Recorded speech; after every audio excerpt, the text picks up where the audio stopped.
Good morning students. My name is Meenu Naruka from Rajasthan TT College.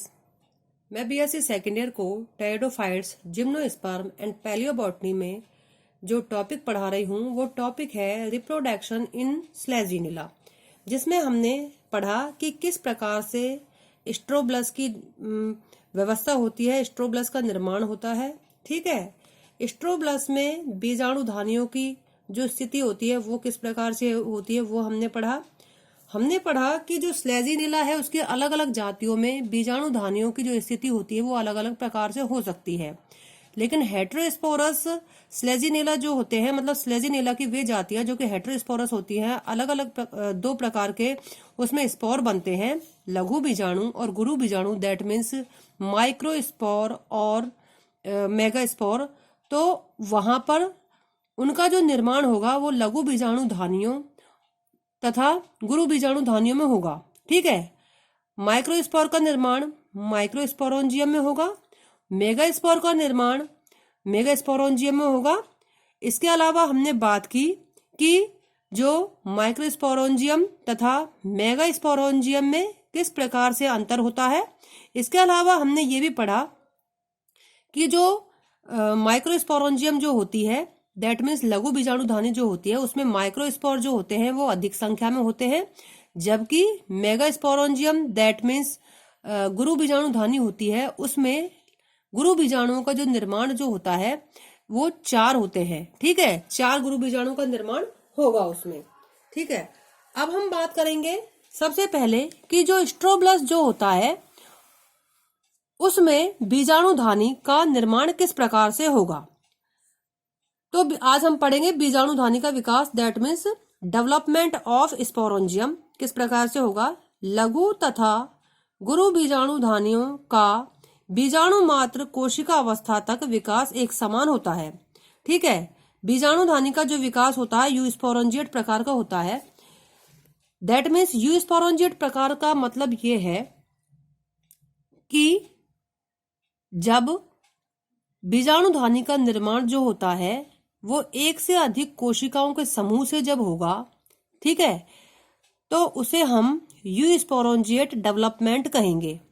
ठीक है, तो सबसे पहले तो हमें ये याद रखना है कि जो स्लेजिनेला है उसमें जो स्पोरोंजियम जो है उसका डेवलपमेंट यूस्पोरोंजिएट प्रकार का होता है। ठीक है, तो इसमें होगा किस प्रकार से यूस्पोरोंजिएट प्रकार के। सबसे पहले प्रारंभिक कोशिकाओं में एक परिणतिक विभाजन होता है। ठीक है, मतलब सबसे पहले जो प्रारंभ, यहाँ पे मैंने लिखा हुआ है प्रारंभिक कोशिकाओं, अब यहाँ पर प्रारंभिक कोशिका ना लिखेंगे क्योंकि यहाँ पर केवल एक कोशिका से बीजाणुधानी का निर्माण नहीं होगा, क्योंकि हम जानते हैं केवल एक कोशिका से जब बीजाणुधानी का निर्माण होता है तो उसे हम लेप्टोस्पोरोंजिएट प्रकार का डेवलपमेंट कहते हैं। ठीक है, अब आप यहाँ पे क्या किस प्रकार का होगा, यूस्पोरोंजिएट। तो यहाँ पर मतलब कोशिकाओं का जो समूह होगा उसी से मतलब बीजाणुधानी का निर्माण होगा। तो यहाँ पर वो जो बीजाणुधानी का निर्माण करने वाली कोशिकाओं का जो समूह होगा उसे हम क्या कहेंगे, प्रारंभिक कोशिकाएं कहेंगे। ठीक है, प्रारंभिक कोशिकाएं कहेंगे।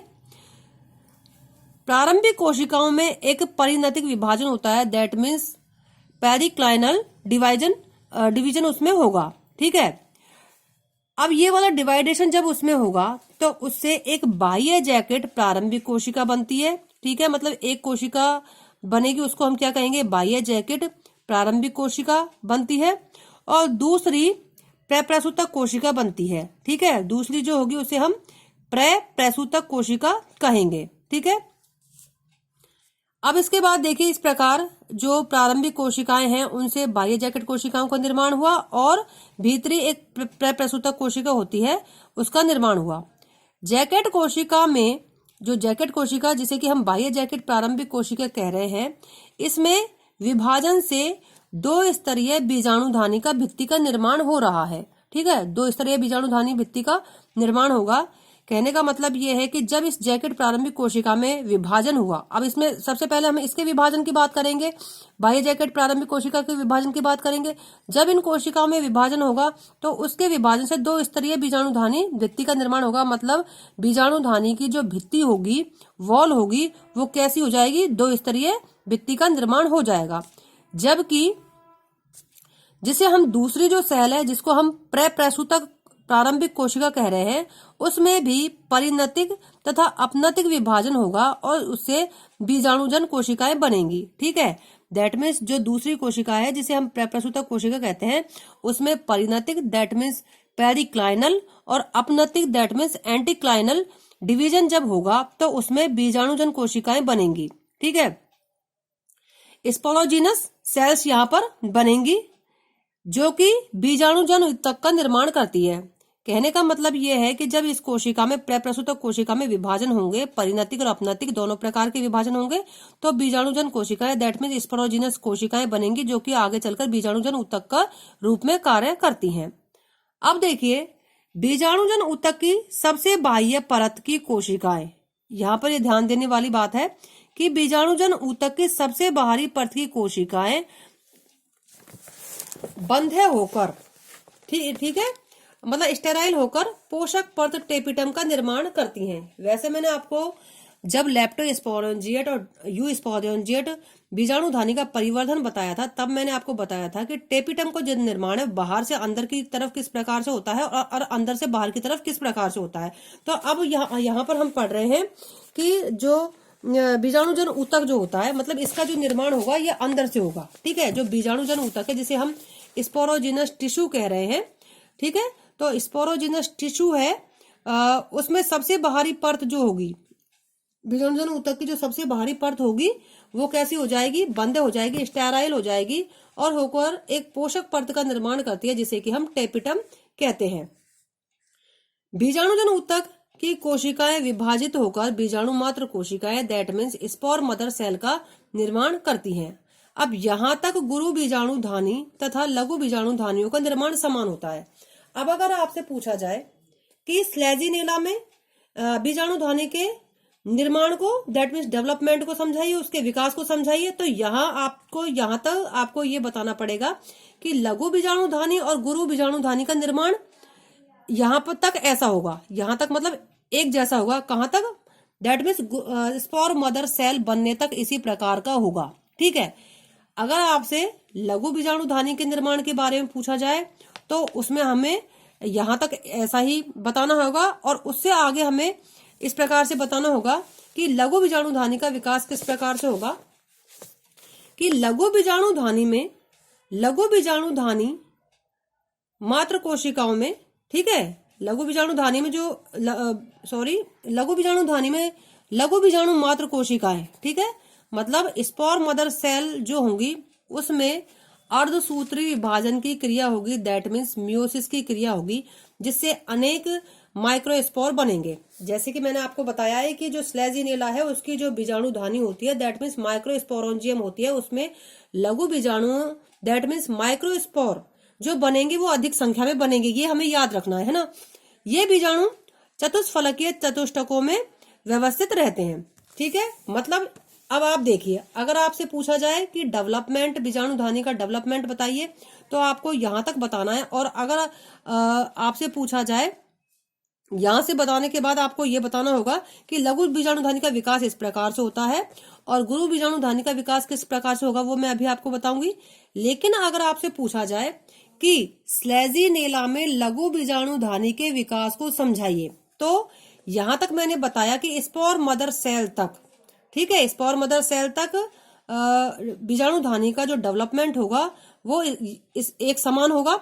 लेकिन उसके बाद स्पोर मदर सेल के निर्माण के बाद लघु बीजाणुधानी के निर्माण में क्या होगा कि स्पोर मदर सेल में मियोसिस की क्रिया हो जाएगी। और इस प्रकार से, क्योंकि प्रत्येक जो स्पोर मदर सेल जो होगी उसमें जब मियोसिस की क्रिया होगी तो बहुत सारे माइक्रोस्पोर बन जाएंगे। लेकिन गुरु बीजाणुधानी जो है उसमें कुछ अंतर होगा, उसमें मेगा स्पोर का निर्माण कुछ अलग तरीके से होगा। कैसे, देखिए, गुरु बीजाणुधानियों में केवल एक गुरु बीजाणु मात्र कोशिका को छोड़कर शेष बीजाणु मात्र कोशिकाएं नष्ट हो जाती हैं। ठीक है, मतलब इसमें क्या होगा कि गुरु बीजाणुधानी जो है, मेगा स्पोरोंजियम जो है, ठीक है, उसमें बीजाणु मात्र कोशिकाएं बनती हैं।